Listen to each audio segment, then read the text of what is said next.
কোরআনের পাখি আল্লামা দেলোয়ার হোসেন সাঈদী রাহিমাহুল্লাহর উপর যখন এই ফেসিবাদের এই আদালত, ক্যাঙ্গারু আদালত যখন মৃত্যুদণ্ডের রায় দিয়েছিল, এই খানসামা কাসিনিয়ার মুসলমানেরা জেগে উঠেছিল। সারা বাংলাদেশের কোন জায়গায় থানা ঘেরাও হয় নাই, সারা বাংলাদেশের কোন জায়গায় কোরআনের পাখির জন্য এমন মজবুত দুর্ভেদ্য প্রাচীর তৈরি হয় নাই। যে দুর্ভেদ্য প্রাচীর তৈরি হয়েছিল এই খানসামা, একটু আওয়াজ দিয়ে বলতে হবে ঠিক কিনা? আপনারা সেদিন এই ক্যাঙ্গারু আদালতের রায়ের বিরুদ্ধে দাঁড়িয়ে ফ্যাসিস্ট শেখ হাসিনা এই পুতুল জালেম পুলিশ বাহিনীর বিরুদ্ধে দাঁড়িয়ে নিজের ইমানি শক্তিকে সারা বাংলার মানুষের মাঝে চেতনার মতো উপস্থাপন করে প্রমাণ দিয়েছেন, ইমান যদি তোমাদের মজবুত করতে হয়, খানসামার মুসলমানের মতো মজবুত করতে হবে। আওয়াজ দিয়ে বলেন ঠিক কিনা? দুনয়ন মেলে যেদিকে তাকাই আল্লাহ নিয়ামত দেখিতে পাই, কেমনে করব শুকুর আদায়, কেমনে করব শুকুর আদায়, ও গো দয়ার আল্লাহ তাআলা লা ইলাহা, জবান খুলে মজার সাথে লা ইলাহা লা ইলাহা ইল্লাল্লাহু মুহাম্মাদুর রাসূলুল্লাহ। আলহামদুলিল্লাহি রাব্বিল আলামিন, والصلاة والسلام على أشرف الأنبياء والمرسلين وعلى آله وأصحابه والناس أجمعين رب ارحمهما كما ربياني صغيرا। আয় রব্বুল আলামিন, দক্ষিণ বানাপাড়া ছেমুলতলি জামে মসজিদের উন্নয়ন করবে। আজকে আয়োজিত এই ওয়াজ মাহফিলে সম্মানিত সভাপতি মহোদয়, সম্মানিত প্রধান অতিথি মহোদয়, প্রধান বক্তা, দ্বিতীয় বক্তা, তৃতীয় আলোচক সহ বিশেষ অতিথিবৃন্দ, যারা আজকের মাহফিলের জন্য কষ্ট করেছেন, শ্রম দিয়েছেন, মসজিদ কমিটির সকল সদস্যবৃন্দ, ইমাম সাহেব, মুয়াজ্জিন সাহেব, খাদেম সাহেব, খতিব সাহেব, সামনে উপবিষ্ট আমার কোরআন প্রেমিক, মসজিদ প্রেমিক মুসলমান ভাই বন্ধুগণ, পর্দার অন্তরালে থাকা আমার কোরআন প্রেমিকা মা বোনগণ, সবার এই উপস্থিতিটাকে তুমি আজকে কবুল আর মঞ্জুর করে নাও। আজকের মাহফিলে যারা যেভাবে সহযোগিতা করেছেন, পরামর্শ দিয়েছেন, বুদ্ধি দিয়েছেন, পরিশ্রম করেছেন, সকলের শ্রমগুলোকে, দানগুলোকে তুমি কবুল আর মঞ্জুর করে নাও। আর রোজা হাশরের ময়দানে কঠিন কালে নাজাতের জন্য জরিয়া বানায় দাও। বলনেওয়ালাদের জবান থেকে আমলি কিছু কথা বের করে দাও। বলনেওয়ালা, শুননেওয়ালা সকলকে আমল করনেওয়ালা বানিয়ে দাও। আমিন। আলহামদুলিল্লাহ, আল্লাহ রাব্বুল আলামিনের অসংখ্য শুকরিয়া যে মহান রব্বুল আলামিন আজকে এই ফিতনা ফাসাদের জামানায় সর্বপ্রকারের ফিতনা ফাসাদ থেকে, রোগ বালা মুসিবত ও ব্যস্ততা থেকে হেফাজত করে গহীন রজনীতে আরামের বিছানা ছেড়ে দিয়ে কোরআনকে ভালোবেসে, আল্লাহ রসুলকে ভালোবেসে, আল্লাহর ঘর মসজিদকে ভালোবেসে জান্নাতের বাগানের সদস্যপদ গ্রহণ করার মতন মহান সুযোগ ও তৌফিক করে দিয়েছেন। সেই মহানবের দরবারে সকলে একই স্বরে একই তালে তার শেখানো কালিমা পাঠ করে শুকরিয়া জ্ঞাপন করছি। সকলে চিল্লায় বলেন আলহামদুলিল্লাহ। সম্মানিত উপস্থিতি, আপনাদের উপস্থিতি আলহামদুলিল্লাহ যথেষ্ট খারাপও না, যথেষ্ট উপস্থিতি রয়েছে। উপস্থিতির তুলনায় আওয়াজটা মাশাআল্লাহ একটু কম মনে হচ্ছে। আপনারা কি বলেন? আওয়াজটা কম মনে হচ্ছে না? এই মুহূর্তে যদি আওয়াজের উপর পুরস্কার দিতে হয় এবং ওই পুরস্কারের জন্য যদি স্থান নির্বাচন করা হয়, প্রথম, দ্বিতীয়, তৃতীয়, চতুর্থ, পঞ্চম করতে করতে করতে করতে 1000তম জন, মানে 1000 মানুষ আছে মজলিসে, 1000 মানুষ আছে, ওই 1000তম মানুষ যে তার কণ্ঠ উঁচু না হওয়ার কারণে একবারে লাস্ট হয়েছে, আমার মনে হয় আজকে আপনারা ওই 1000তম মানুষের অন্তর্ভুক্ত হবে। রাগ করলেন আপনারা? আপনাদের আওয়াজেই আপনাদের এই কথাটা বলছে। আমি আশা করব খানসামার মানুষ আপনারা কিন্তু ইমানের দিক থেকে অনেক মজবুত। যারা বলেন আলহামদুলিল্লাহ। আমরা জানি কোরআনের পাখি আল্লামা দেলোয়ার হোসেন সাঈদী রাহিমাহুল্লাহর উপর যখন এই ফেসিবাদের এই আদালত, ক্যাঙ্গারু আদালত যখন মৃত্যুদণ্ডের রায় দিয়েছিল, এই খানসামা কাসিমিয়ার মুসলমানেরা জেগে উঠেছিল। সারা বাংলাদেশের কোন জায়গায় থানা ঘেরাও হয় নাই, সারা বাংলাদেশের কোন জায়গায় কোরআনের পাখির জন্য এমন মজবুত দুর্ভেদ্য প্রাচীর তৈরি হয় নাই। যেই দুর্ভেদ্য প্রাচীর তৈরি হয়েছিল এই খানসামা, একটু আওয়াজ দিয়ে বলতে হবে ঠিক কিনা? আপনারা সেদিন এই ক্যাঙ্গারু আদালতের রায়ের বিরুদ্ধে দাঁড়িয়ে ফ্যাসিস্ট শেখ হাসিনা এই পুতুল জালেম পুলিশ বাহিনীর বিরুদ্ধে দাঁড়িয়ে নিজের ইমানি শক্তিকে সারা বাংলার মানুষের মাঝে চেতনার মতো উপস্থাপন করে প্রমাণ দিয়েছেন, ইমান যদি তোমাদের মজবুত করতে হয়, খানসামার মুসলমানের মতো মজবুত করতে হবে। আওয়াজ দিয়ে বলেন ঠিক কিনা? কিন্তু আজকে আপনাদের আওয়াজ কেন ধরে বের হচ্ছে না? বের হবে ইনশাআল্লাহ। বাঙালি না, একটু ঠেলা দিলে বের হয়, কি বলেন তাই না? আমি একটু আপনাদেরকে একটু পরীক্ষা করব, দেখি আপনারা আজকের এই পরীক্ষায় পাশ করেন কিনা। রাজি আছেন? রাগ করবেন আপনারা? আমি লিল্লাহি তাকবীর বলবো, পরেরটা আপনারা বলিও। যদি আওয়াজ ভালো হয় মনে করব ওই কোরআনের পাখির সহবত আর বরকত এখনো আপনাদের মধ্যে আছে। বুঝছেন? নেন তৈয়ার, গলা ঠিক করেন।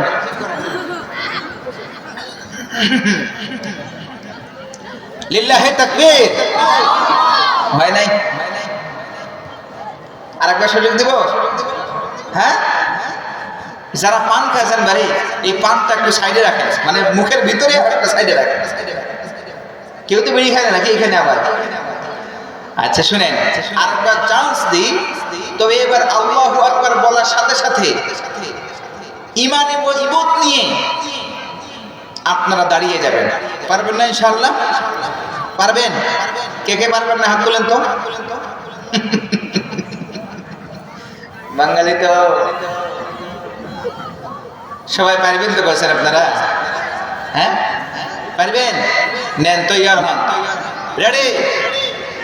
দাঁড়াইতে হবে, দাঁড়াইতে হবে। আমি লিল্লাহি তাকবীর বলবো, প্রত্যেকে দাঁড়িয়ে যাবেন। যার কোমরের সমস্যা, হাড় বাঁকা, হাড় ক্ষয়, কোনো সমস্যা নেই, বসে থাকেন, টেনশন নাই। হ্যাঁ, এবার দাঁড়িয়ে যাবেন ইনশাআল্লাহ। তৈয়ার হন। খানসামার মানুষ দেখিয়ে দিতে হবে, দেখিয়ে দিতে হবে। গতকালকে আমি মাহফিল করেছি আমার সদরে, আলহামদুলিল্লাহ, যুবক, আবল, বৃদ্ধ, বাবা, দাদা কেউ বসেছিল না, জানেন? কাহও বসেছিল না। এক বুড়া মানুষের শুনলাম কোমরের ব্যথা, ওই বেটা দাঁড়িয়ে গেছে। আমি বললাম, বাবাজি আপনার মেডিকেল যদি ভর্তি হইতে হয়, যা খরচ লাগে আমি দেব। নেন তৈয়ার হন। তৈয়ার হয়েছেন? লিল্লাহি তাকবীর। দাঁড়ান দাঁড়ান, সবাই দাঁড়ান। মাশাআল্লাহ। বসবেন না, এখানে বসিয়েন না। আগে মিছিল হবে, আগে মাঠ গরম হবে, আগে বাইরের মানুষের মাঠ গরম হবে, আগে তাদের রক্ত গরম হবে, আগে এই এলাকা থেকে শয়তানকে বিতরণ করবো। আওয়াজ দিয়ে বলুন ঠিক কিনা? এই এলাকায় শয়তান থাকতে পারবে না, কারণ আজকে কোরআনের মাহফিল এখানে হচ্ছে। এই এলাকায় কোন ইবলিস থাকতে পারবে না, এখানে কোরআনের পাখির লোক রয়েছে। যারা বলেন ঠিক কিনা? এখানে থাকতে পারবে না ইনশাআল্লাহ। লিল্লাহি তাকবীর। আল কোরআনের আলো, তোমার নেতা, আমার নেতা। লিল্লাহি তাকবীর। একটু আবার আগে আসেন বাবা, বসিয়েন না, এখনো বসিয়েন না, একটু আগে আসেন। মাশাআল্লাহ। বাবা বাবা, ওই যে পিছনের বাবারা আমার, একটু আগে আসেন। হ্যাঁ মাশাআল্লাহ, আগে আসেন। আরে খানসামার মানুষ, তোরা আমাকে বুঝাবেন? হানা জানি, খানসামার মানুষ জানি, ওরা ইমানে সেই জিন্দা। কি বলেন, তাই না? ঠিক না রে? হ্যাঁ, বসে বসে বসে। কি আপনারা রাগ করবেন নাকি? মাহফিল চলবে কতক্ষণ? ওরে বা, মারি ফেলাও। ফজর নামাজ পড়বেন তো তোরা? আচ্ছা, যাই হোক, আল্লাহ তাআলা এই যুবক ভাইদের অন্তরের হৃদয়ের ভিতরে এই কোরআনের প্রতি ভালোবাসাকে কবুল করেন। চিল্লায় বলেন আমিন। প্রিয় যুবক ভাইরা, তোমরা আছো বলে আমরা বিগত 16 বছরের ফ্যাসিস্ট শাসন থেকে আমরা মুক্ত হয়েছি। জানে বলেন ঠিক কিনা? যদি তোমরা না থাকতে 24-এর 5 আগস্টে যদি যুবকেরা কোরআনের ভালোবাসা ঈমান নিয়ে যদি মাঠে না নামতো, রাজপথ যদি প্রকম্পিত না করত, 16 বছরের ভারতের দলাল আধিপত্যবাদী আওয়ামী লীগ সরকার এখনো থেকে যেত। জানে বলেন ঠিক কিনা? কিন্তু আমার যুবক ভাই যাদেরকে আমরা মনে করেছিলাম হিজড়া, আমরা মাহফিলে মাহফিলে আমরা বলতাম, আহা এই যুবকগুলোকে দিয়ে মনে কিচ্ছু হবে না, এরা সারাদিন ফেসবুক নিয়ে পড়ে থাকে। কি কথা কোন ঠিক কিনা? এরা ইউটিউব চালায়, এরা টিকটক নিয়ে ব্যস্ত, কোথায় কোন জায়গায় নাট পল্টু হারাইছে এটা নিয়ে ভাইরাল টিকটক। হয় কি হয় নাই? হয় নাই এটাকে? কোথায় শেখ মুজিবের কোন অফিসে শেখ মুজিবের, এই কথা বলিও না, এই বাদাম করে না, বন্ধ করো, পেছনে ঢুকো, হ্যাঁ বন্ধ করো। কোথায় শেখ মুজিবের ছবি ভুল ক্রমে রং মিস্ত্রি রং করতে গিয়ে পড়ে গেছে, রং মিস্ত্রি 14 গোষ্ঠী উদ্ধার করে দিয়েছে। যারা বলেন ঠিক কিনা? কি যে পূজাটা মন হয়েছে। কিন্তু ফেসবুকে ব্যস্ত এই যুবক ভাই যাদেরকে মনে করেছিলাম কোনো কাজ হবে না, তারা মাত্র 1 মাসের আলটিমেটামে ফেসবুক ছুড়ে দিয়েছে, ইউটিউব ভুলে গিয়েছে, টিকটক ভুলে গিয়েছে, মোবাইল হাত থেকে ফেলে দিয়ে নিজের ভিতরে সুপ্ত ঈমানকে জাগ্রত করে এই ফ্যাসিস্ট সরকারকে, ভারতের দল সরকারকে এমন পিটন দিয়েছে, একটা নেতা কর্মী পর্যন্ত বাংলার জমিনে নাই, সব কাজে চলে গেছে শ্বশুর বাড়ি। ধরে বলেন ঠিক কিনা? যুবক, রক্তটা ঠান্ডা কইরো না, গলার আওয়াজটা বন্ধ কইরো না। এখনো তোমার পাশের লোকগুলো বসে নাই, এখনো সুযোগ খুঁজছে। আমি জিজ্ঞাসা করি, এক হাদিকে এই বাংলার জমিন থেকে নিশ্চিহ্ন করার ফলে এই বাংলার নতুন স্বাধীনতা কি আমাদের হারিয়ে যাবে? যারা বলেন হারিয়ে যাবে। এক হাদি শহীদ হয়েছে, কিন্তু বাংলার জমিনে জমিনে ঘরে ঘরে লক্ষ লক্ষ হাদি জন্ম নিয়েছে। যারা বলেন ঠিক কিনা? লিল্লাহি তাকবীর। যে ইনকিলাব এসেছে আমার দেশে, যে কোরআনের পক্ষে যে বাতাস বইছে, বন্যা বইছে, ইনশাআল্লাহ আগামী 12 তারিখে আমরা এই বাতাসের মাধ্যমে আমার বাংলাদেশের জাতীয় সংসদে কোরআনের লোকদেরকে পাঠাবো। যারা বলেন ঠিক কিনা? রাজি আছেন? কার কাছে দুটো হাত তুলে দেখান তো, একজন তাকবীর দেন।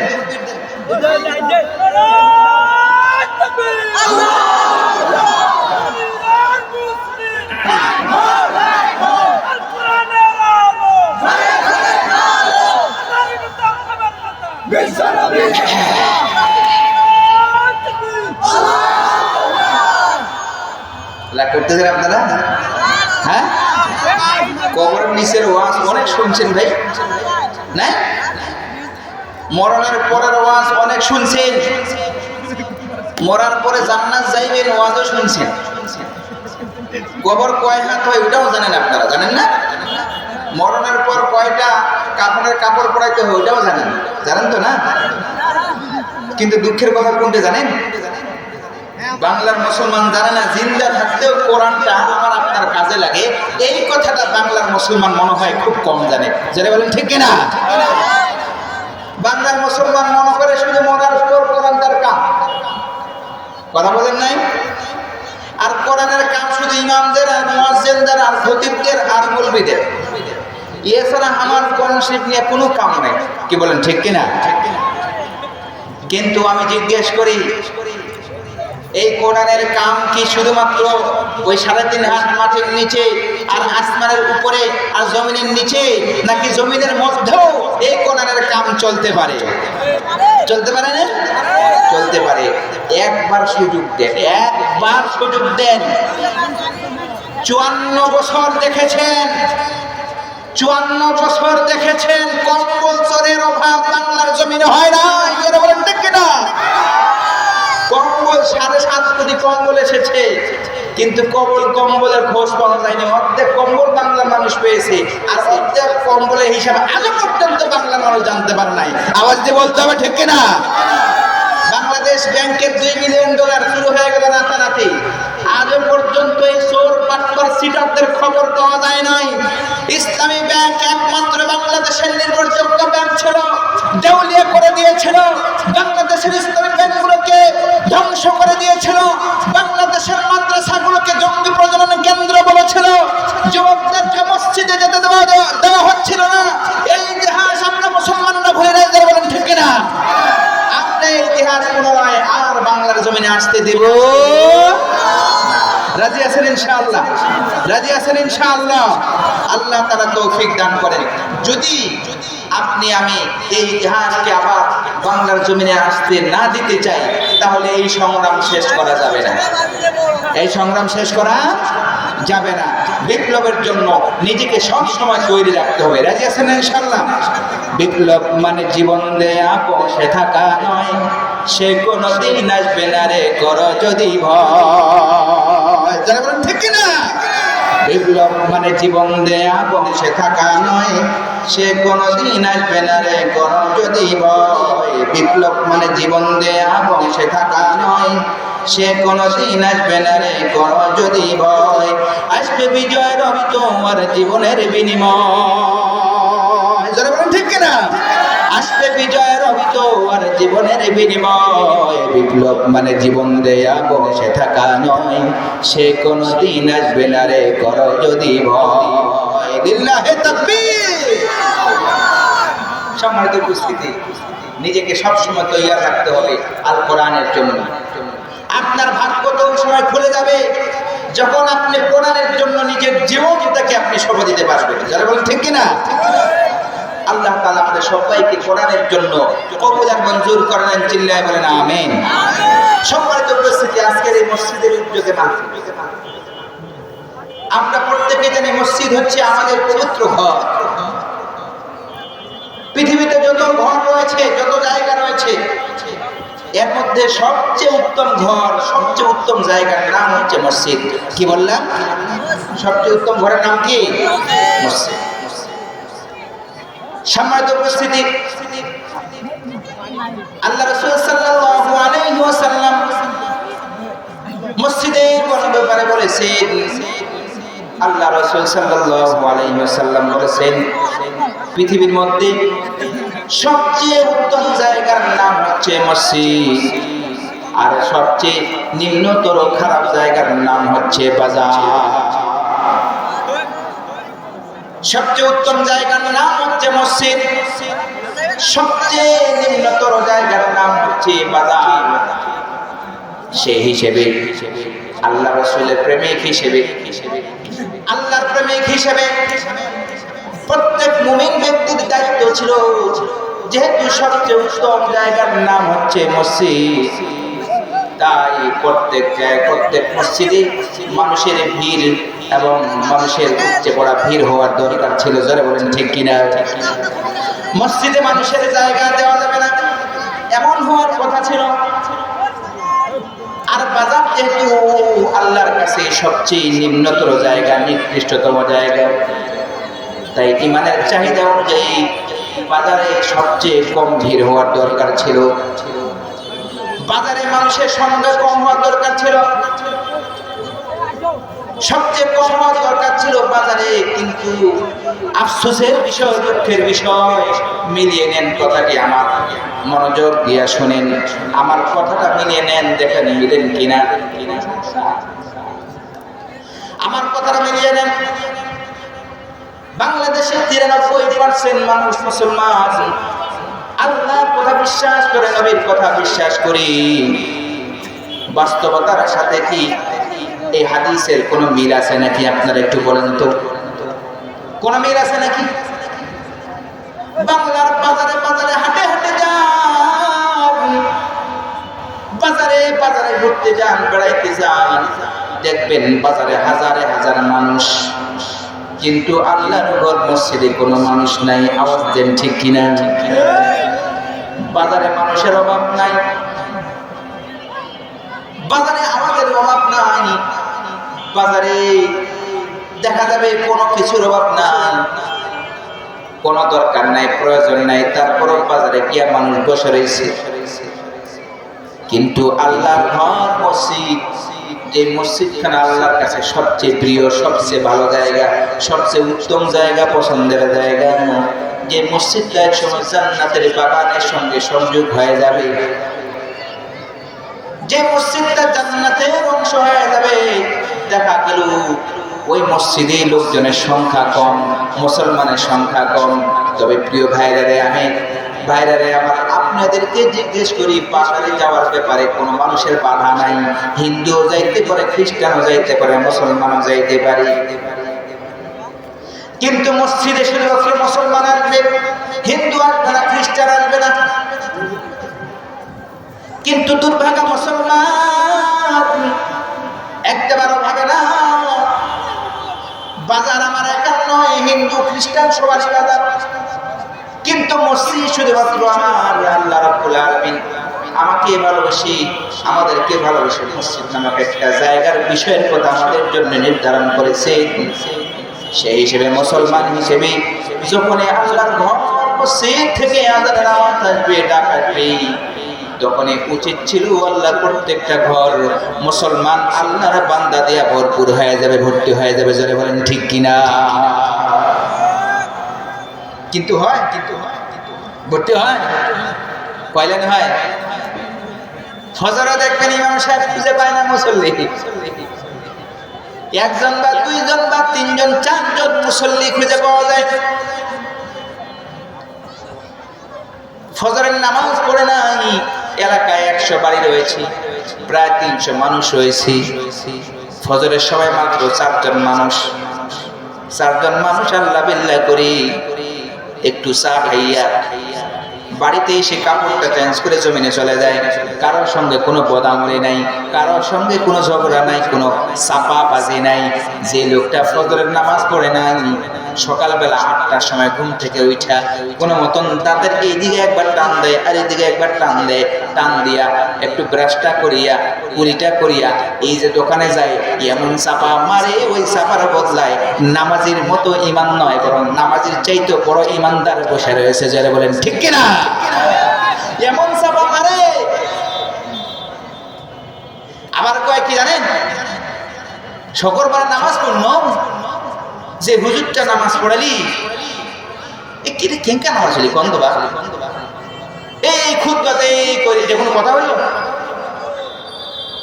বুঝছেন বেটা, ফজরের নামাজে তোমার দেখা নাই, ওই এক শুক্রবারের আলোচনা ওর 7 দিন চলে, পুরো 7 দিন চলে, চাপায় চালায় যেন মানুষ মনে করে ওটা নামাজে। যারা বলেন ঠিক কিনা? চাপায় চালায়। খেয়াল রাখবেন, যারা পাক্কা 5 ওয়াক্ত নামাজি, যাদের ভিতরে মসজিদের প্রতি প্রেম রয়েছে, ভালোবাসা রয়েছে, আল্লাহর ঘরের প্রতি আসলে মহাব্বত রয়েছে, ভালোবাসা রয়েছে, খোদার কসম করে বলি এরা কোনোদিন ইমামের বিরুদ্ধে, ইমামের পিছনে কোনো কথা বলে না। যারা বলেন ঠিক কিনা? কিন্তু যেই লোকগুলো 5 ওয়াক্ত নামাজ ঠিক মতো পড়ে না, শুক্র আলী না শুধু শুক্রবার নামাজ পড়ে, কোরবানিতে নামাজ পড়ে কোরবান আলী নাম, রমজানে নামাজ পড়ে রমজান আলী নাম, এমন ব্যক্তিদের দেখবেন দৌরাত্ম বেশি। যারা বলেন ঠিক কিনা? আওয়াজ দেন না আপনারা, যারা বলেন ঠিক কিনা? রাগ করতেছেন আপনারা? মেরে দোস্ত, রাগ করেন আর না করেন, এটা সমাজের বাস্তবতা। আমার দায়িত্ব সমাজের বাস্তবতা আপনাদের সামনে তুলে ধরা। যারা বলেন ঠিক কিনা? খুব সাবধান। একটা ইমাম কি পরিমাণ কষ্ট করে আপনি জানেন? একটা ইমাম কি পরিমাণ কষ্ট করে? আপনার ইমাম আপনার কাছে শ্রদ্ধার পাত্র, আপনি সম্মান করেন বলেই আপনার কাছে আপনার ইমাম ছোট হতে চায় না। যত চোখের পানি ফেলায়, সব চোখের পানি ফেলায় কার কাছে? যারা বলেন কার কাছে? আল্লাহর কাছে। একজন ইমামের সাক্ষাৎকার দেওয়া দেখলাম, একটা ইমামের সাক্ষাৎকার। ইমাম সাহেব পকেটে মাত্র 50 টাকা, ঢাকা যাবে, ঢাকা কাজ খোঁজার জন্য ঢাকা যাবে। ইমাম সাহেব চোখের পানি ফেলছে, কান্না করছে, কান্না করতে করতে রাস্তায় হাঁটছে। কিন্তু আল্লাহ এই জমিনে কিছু ভালো মানুষ আছে, আছে না নাই? একজন মানুষ কাঁধ নিয়ে যাচ্ছে ঢাকার দিকে। ইমাম সাহেবের চোখের পানি দেখার পর, দাড়িওয়ালা মানুষ, টুপি পরেছে, হুজুরের চোখের পানি দেখার পরে কাঁধটা থামিয়েছেন। কাঁধটা থামানোর পরে গ্লাসটা নামিয়েছেন, নামিয়ে সালাম দিলেন, কথা বললেন আপনি কি করেন? ইমাম সাহেব বললেন আমি ইমামতি করতাম, কিন্তু আজকে থেকে ইমামতি করবো না, ইমামতি আমার চাকরি নাই। বলে কি হয়েছে? বাইরে আবার বাস্তব কথা বলছি, দারুল উলুম দেওবন্দের ওই ফতুয়া যে যদি কোনো এলাকার লোক যথেষ্ট ইমামকে যথেষ্ট হাদিয়া দিতে সক্ষম থাকে, তারপরও হাদিয়া কম নেয়, কৃপণতার কারণে কম টাকা দেয়। এমন অনেক মসজিদ রয়েছে যে মসজিদে ইমামকে মাত্র 5,000 টাকা হাদিয়া দেওয়া হয়, কি আছে কিনা? অথচ ওই মসজিদের লোকেরা মিলে ইমাম সাহেবকে 10 থেকে 12,000 টাকা দিতে সক্ষম। দারুল উলুম দেওবন্দের ফতোয়া হচ্ছে যদি এমন এলাকার লোকগুলো এত বেশি কৃপণতা করে, ইমামের উপর জুলুম করে, তো ওই ইমামের পিছনে ওই লোকদের নামাজ আদায় হবে না। এই যে ফতোয়া, এই ফতোয়াটা ইমাম সাহেব দোষটা দেখেন কোন জায়গায়। এই ফতোয়াটা ইমাম সাহেব স্ক্রিনশট করছে, স্ক্রিনশট, যুবক ভাইরা বুঝলাম, স্ক্রিনশট করছে। স্ক্রিনশট করার পরে ইমাম সাহেব তার প্রিয় খুব আস্থার 2জন মানুষকে দিয়ে বলেছেন যে ভাই আমি বললে তো দোষ হবে, তো আপনি একটু কোন মতন একটু ডানে বামে কইরা সভাপতি সেক্রেটারিকে বিষয়টা একটু বোঝায়া দিয়ে, যদি আল্লাহ তাআলা বুঝ দেন তাহলে হয়তো ঠিক হতে পারে। ইমাম সাহেব যখনই তার 2জন বন্ধুকে দিয়েছে, 2জন বন্ধু কিভাবে বলেছে জানি না, সভাপতি সেক্রেটারিকে জানানো হয়েছে। সভাপতি সেক্রেটারি ইমাম সাহেবকে ফোন দিয়ে বলছে হুজুর একবারে এমন বদ ব্যবহার, এমন খারাপ ব্যবহার বলছে, আপনার মতো ইমামের যেন পা আমাদের এলাকায় না পড়ে। জোরে বলেন নাউজুবিল্লাহ। এত দুর্ব্যবহার, লজ্জা লাগে না? লজ্জা লাগে না? শরম লাগে না? যে ইমামের পিছনে তুমি এতদিন নামাজ পড়লা, ওই ইমামকে লজ্জিত করে তুমি যে বের করে দিলা, খোদার কসম করে বলি তোমার ভিতরে ঈমান না থাকাটারই আলামত। জোরে বলেন ঠিক কিনা? ইমাম সাহেব চোখের পানি ফেলে ফেলে বলছে আমার চাকরিটা আজকে চলে গেছে। ভালো, খুব ভালো মানুষ ছিল লোকটি। বললাম হযরত জি আপ কি করেন না, আপনি এখন কি করবেন? কত টাকা আছে আপনার পকেটে? ইমাম সাহেব বলছেন না। আর মাঝে মাঝে লুকিয়ে লুকিয়ে চোখের পানি মুছতেছে, লুকিয়ে লুকিয়ে চোখের পানি মুছতেছে। সর্বশেষে বারবার যখন জিজ্ঞেস করলো আপনি এখন কি করবেন, তখন ইমাম সাহেব বললেন আমি যাচ্ছি, আমি একটা কাজের সন্ধান করব, কাজ করে খাবো, তারপর ইমামতি আমার করার দরকার নাই। চিন্তা করছেন কি পরিমাণ কষ্টটা পেয়েছে? বলেন 50 টাকা নিয়ে বের হয়েছেন কেন? ইমাম সাহেব বলছেন আমার কাছে যতটুকু টাকা ছিল, আমি যে বাইরে যাব, আমার পরিবার, আমার সন্তান সন্ততি কি খাবে? আমি আমার পকেটে শুধুমাত্র 50 টাকা রেখে বাকি যে কয় টাকা ছিল, অল্প কয় টাকা ছিল, 350 400 টাকা, এই বাকি টাকাটা আমি আমার পরিবারের জন্য দিই, আমি 50 টাকা নিয়ে আমি চলে যাচ্ছি। বলেন এই যে কষ্ট পাচ্ছে, এই কষ্টের আযাব, এই কষ্টের শাস্তি কি ওই কমিটির লোকগুলো পাবে না? আমাদের কাছে এই বিষয়ে আমাদের কাছে, আমি যেহেতু সভাপতি, আমার কাছে খবর আসছে, আমি বলছি ঠিক আছে, আমি এই বিষয়ে কিন্তু অবশ্যই কোরআন থেকে করার ব্যবস্থা নিব। আমার প্রিয় ভাইরা, আপনাদেরকে বলছি, এই এলাকার লোকদেরকে বলছি, আপনারাও খেয়াল রাখবেন, ইমামরা আমার সমাজের বাইরে নয়, বরং ইমামরা হচ্ছে আমার সমাজের নেতা। যারা বলেন ঠিক কিনা? ইমাম আমাদের সমাজের নেতা। ইমামের সম্মান যত বেশি আমরা দিতে পারবো, আমার ইমান, আমার আমল, আমার সমাজে এই বিশ্বে মুসলমানদের ভাবমূর্তি তত পারবে। যারা বলেন ঠিক কিনা? তুর্কিতে তুরস্কে ইমামদের ক্ষমতা কি জানেন? তুর্কিতে ইমাম সাহেব বিশাল বড় একটা লাঠি নেয়, লাঠি নিয়ে কাতারে কাতারে হাঁটে। যদি কারো পা একটু সামনে বেড়ে থাকি, কোনো কথা নাই, পায়ে দেয় একটা চেষ্টা, এটা বাঁকা করলি কেন, কোনো কথা নাই। যদি কোনো মুসল্লি মসজিদে বসে বেশি কথা বলে, ইমাম সাহেব ডিরেক্টলি তাকে ইঙ্গিত করেন, বের হয়ে যাও ভাগো, তোমার দরকার নাই, তোমার মুসল্লি দরকার নাই। আচ্ছা, এই কাজ যদি আমাদের বাংলাদেশে ইমাম সাহেবেরা করে, কি হবে? কোন দিন চাকরি থাকবে? পাওয়ারে বলবে কি জানেন? ভাত ছিটালে কাকের অভাব নাই, বলবে কিনা? নাউজুবিল্লাহ। আল্লাহ হেফাজত করে, চিল্লা বলে না আমিন। সম্মানিত উপস্থিতি, এই যে মসজিদে আপনার আমার মতো মানুষের উপস্থিতি একবারেই কম। মসজিদে আমার আপনার উপস্থিতি নাই, কারণ হচ্ছে নামাজের জ্ঞান আমার আপনার ভিতরে নাই। কি পরিমাণ নামাজের গুরুত্ব আল্লাহ রাসূল সাল্লাল্লাহু আলাইহি ওয়াসাল্লাম দিয়েছেন, এমন গুরুত্বের কথা আমার আপনার জানা নাই বলেই আমি আপনি মসজিদে যাই না। প্রিয় উপস্থিতি আমার বন্ধুরা রে, আমার আল্লাহ রাসূল সাল্লাল্লাহু আলাইহি ওয়াসাল্লাম বলেছেন, এ আমার উম্মতের দল, মসজিদকে সাধারণ কোনো ঘর মনে করিও না, বরং মসজিদকে আল্লাহর ঘর মনে করিও। এইভাবে এত মহাব্বতের সাথে মনে করিও। আমি রাসূল তোমাদেরকে খবর দিয়ে দিচ্ছি, আমার উম্মতের দলের লোকেরা, আমার কোনো উম্মত যদি তার সামর্থ্য অনুযায়ী মসজিদে কোনো প্রকারের টাকা দান করি আর তার টাকা দিয়ে মসজিদ নির্মাণে একটু সহযোগিতা হয়, মসজিদ নির্মাণে যদি কেউ সহযোগিতা করে, আল্লাহ রাসূল সাল্লাল্লাহু আলাইহি ওয়াসাল্লাম বলেছেন, মসজিদ নির্মাণ করো এই জমিনে, আল্লাহ রাব্বুল আলামিন তার জন্য জান্নাতে একটি স্পেশাল ঘর নির্মাণ করে দিবেন। সুবহানাল্লাহ। এই জগতে, এই মাটিতে সে তার সামর্থ্য অনুযায়ী মসজিদে দান করলো, আর আল্লাহ রাব্বুল আলামিন নিজের সামর্থ্য অনুযায়ী তার ওই বান্দার হৃদয়ের কলবের যে পবিত্রতা, ইখলাস, এই ইখলাস অনুযায়ী আল্লাহ রাব্বুল আলামিন তার জন্য বিশাল একটি ঘর নির্মাণ করে দেন। জোরে বলেন সুবহানাল্লাহ।